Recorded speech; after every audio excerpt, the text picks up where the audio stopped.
The Arab Spring is a series of revolutionary protests that occurred in the Middle East and Northern Africa. It first began on Saturday, December 18, 2010.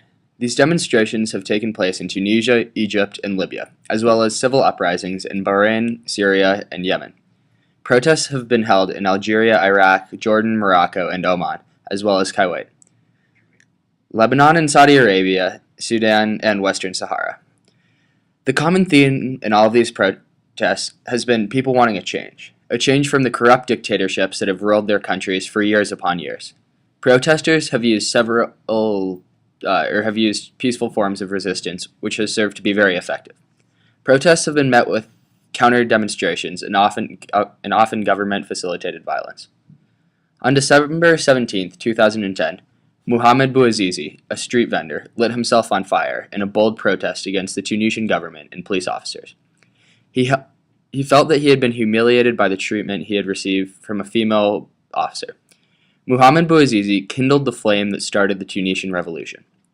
The people were upset with high unemployment rates, food inflation, corruption, a lack of freedom of speech, and just an overall level of poor living conditions. On January 14, 2011, after many deaths and injuries, President Zine Al Abidine Ben Ali stepped down. The bravery and overall success of this revolution inspired uprisings all around the Middle East and Northern Africa. The wave of Arab protests reached Syria in mid-March when residents of a small southern city took the streets to protest the torture of students who had put up anti-government graffiti. The Syrian uprising, in the beginning, instigated a campaign of passive resistance. They have done things such as refuse to pay their electricity bills and peacefully protest, although in recent weeks people have seen otherwise. The Syrian authorities' continually ruthless repression, if not stopped now, can drive the country into a full-fledged civil war, Ms. Pillay, the United Nations High Commissioner for Human Rights, said. She also estimated that more than 4,000 people have died, including 307 children, not including the 14,000 people that have been detained. And all this happened in a period of 9 months. The Egypt uprisings began on the day after Zine El Abidine Ben Ali stepped down. Following the forms of resistance that had been so successful in the Tunisian Revolution, the Egyptians stuck mostly to nonviolent forms of resistance. Millions of protesters gathered with demands for Hosni Mubarak's resignation. However peaceful this demonstration was supposed to be, 6,000 people have been injured throughout its course. Eventually, on the 11th of February, Mubarak resigned. Following the Egyptian Revolution, Libya broke out into a civil war between Muammar Gaddafi and his opposition. The UN got involved and froze assets to Gaddafi, as well as restricting his travel. The National Transition Council stepped in and temporarily replaced Gaddafi's government. On the 20th of October, Gaddafi was captured and killed. These protests have accompanied by many more throughout the Middle East and Northern Africa. For most part, they have been peaceful forms of resistance that have ended up getting people what they want. What's happening throughout the Middle East has its downsides in regards to the U.S. foreign policy. The United States would love to have new democracies take place, but unfortunately we can't be sure that extremists much worse than those before them will take control. The U.S. has two options in the way I see it. You can fight now, or remain sidelined and try not to piss anybody off. Though we would like to express our approval for the uprisings and try to help parties that would make a positive difference take power, it's not that simple. If we were to do this and fail, then extremist groups will be in power, and they will then become our enemies, which is the exact opposite of what we want. If we fight against these groups taking power, and they manage to achieve it, then we are in trouble. We are dependent upon these countries whether we like it or not. Many of these countries have oil, and our military base is stationed in some of them. If we manage to alienate whoever takes power, then we could lose access to oil, which we need to help keep our economy running. We can jeopardize the stability of our military bases. In my opinion, the risk is too high. Therefore, I believe that we should take the second of these two options, and not piss anybody off. By staying sidelined and only providing input that is asked for, we can remain neutral. This is a strategy that Secretary of State Clinton has decided to take. The protesters have become upset at the lack of U.S. intervention, but it is better to have them upset than the ones running the country. It is important for us not to piss off the ones in power, and especially not to upset one of our main allies, Afghanistan, who has sent troops to restrain the protesters in Bahrain. It is important for us to have good relations with whoever takes power in these countries. By doing so, we can continue to push our support for Israel, keep conducting business in regards of oil, and keep our military bases situated in the Middle East. Therefore, I do not believe that we should take sides until the new government is put in place. My name is Khalid and I'm Egyptian. My name is Amir and I'm from Iran. My name is Margherita Natali and I'm from Italy. My name is Joseph Daher and I'm Syrian and Swiss, double national.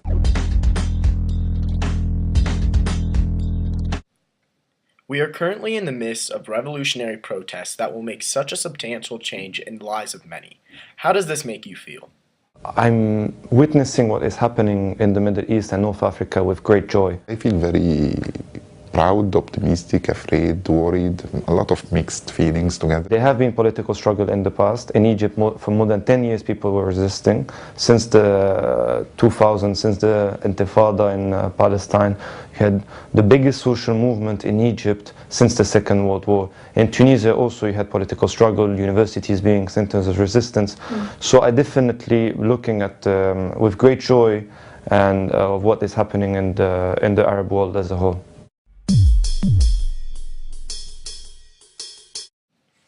What does the word revolution mean to you?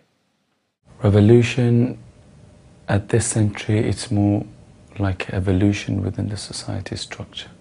I think it's something strong, or let's say stronger than a protest. For me, it requires a really change within the society or the institutional environment.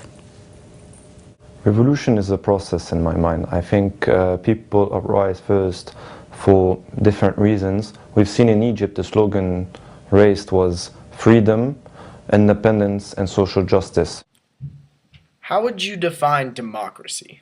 I would define it as the participation of people to the political life of a country. Democracy, in my mind, what is democracy? It represents different kinds of rights. It's not only about being able to gather to elect your representative. It's also about social rights, being able to go to school, to have free education, to be able to have a free health system. By the definition, I don't like pure democracy because it's not good. Democracy within the society, I like it because it's all social freedom. That's what it means to me. That people are allowed to do freedom of speech, freedom of expression, freedom to think, which we don't have it in lots of countries at the moment. That's what I call democracy. Do you think the differences between the United States and the Middle East will affect the way the governments are reformed? We need to recognize the diversity of different democratic experiments. It's not only one type, it's not only the American colored democracy. So, to be honest, I think it can be much more.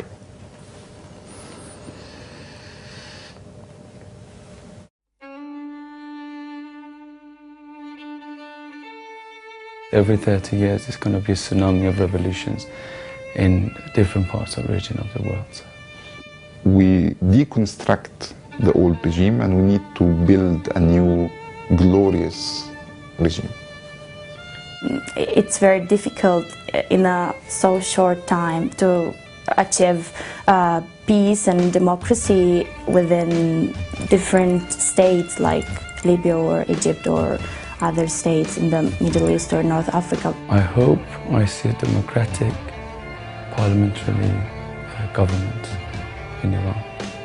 I hope we will see a political and social movement that will put an end to a dynasty, that will put an end to social injustice, and that will finally represent the people as a whole and not a tiny minority. And I hope to see Syria at the same scale that was happening in Egypt or Tunisia. We will rebuild Egypt, and Egyptians will rediscover Egypt and rediscover themselves in the next 10 years. I hope I see my people go free. That's what I hope to see. I'm very optimistic for the future of Egypt. I think it's not only about regional power. I think Egypt can do as we always used to do, just make history again. So we just have to keep making history.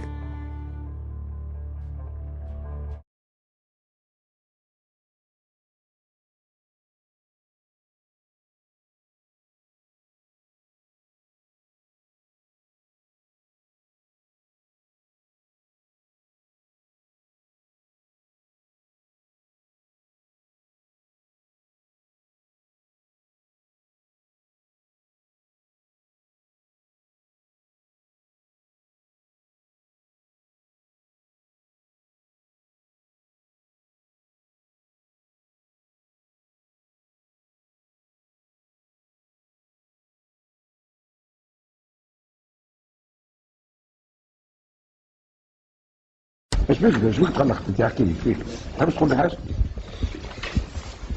ها؟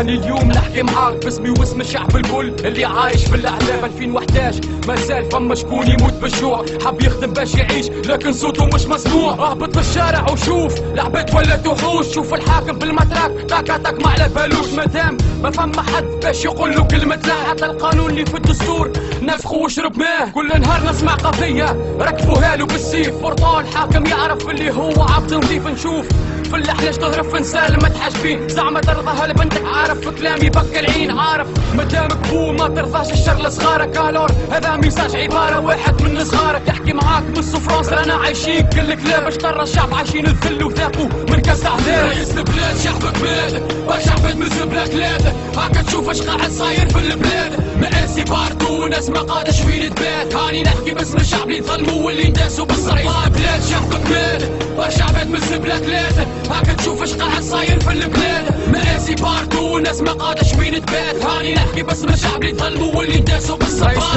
رئيس البلاد وطلي يحكي من غير خوف انا حكيت لكن عارف اللي نهايتي كان كفوف نشوف في برشا ظلم هذاك علاش اخترت كلام بورطا وصوني برشا عباد اللي نهايتي كان الاحلام لكن الى متى التونسي عايش في الاوهام وينها حريه التعبير ريت منها كان الكلام سميتو تونس بالخضراء رئيس البلاد هاكا تشوف اليوم البلاد ولا صحراء مقسومه على زوج ظروف سرقات بالمكشوف بالخورة من كل بلاد من غير ما نسمي انت تعرف شكون مهلا عباد برشا فلوس كانت ماشيه مشاريع وانجازات مدارس ومصحات بناءات وتعديلات لكن ولات الكلاب بفلوس الشعب عباو القروش سرقوا نهبوا فكوا خطفوا في الكراسي ما سايبوش نعرف لي برشا كلام في قلب الشعب ما يوصلش كان جا الوضع من غير ظلم راني اليوم ما نتكلمش رئيس البلاد شعبك مات برشا عباد من زبلة ثلاثة هاكا تشوف اش قاعد صاير في البلاد مآسي باردو وناس ما قادش وين تبات هاني نحكي باسم الشعب اللي ظلموا واللي داسوا بالصريح بلاد شعبك مات برشا عباد من زبلة ثلاثة هاكا تشوف اش قاعد صاير في البلاد مآسي باردو وناس ما قادش وين تبات هاني نحكي باسم الشعب اللي ظلموا واللي داسوا بالصباط اوكي صوت البلاد جنرال 2011 نفس الحال نفس المشاكل والسفرانس رئيس البلاد رئيس البلاد رئيس البلاد شعبك مات برشا عباد من زبلة ثلاثة هاكا تشوف اش قاعد صاير في البلاد مآسي باردو وناس ما قادش فين تبات هاني نحكي باسم الشعب اللي ظلموا واللي داسوا بالصريح بلاد شعبك مات برشا عباد من زبلة ثلاثة هاكا تشوف اش قاعد صاير في البلاد مآسي باردو وناس ما قادش فين تبات هاني نحكي باسم الشعب اللي ظلموا واللي داسوا بالصباط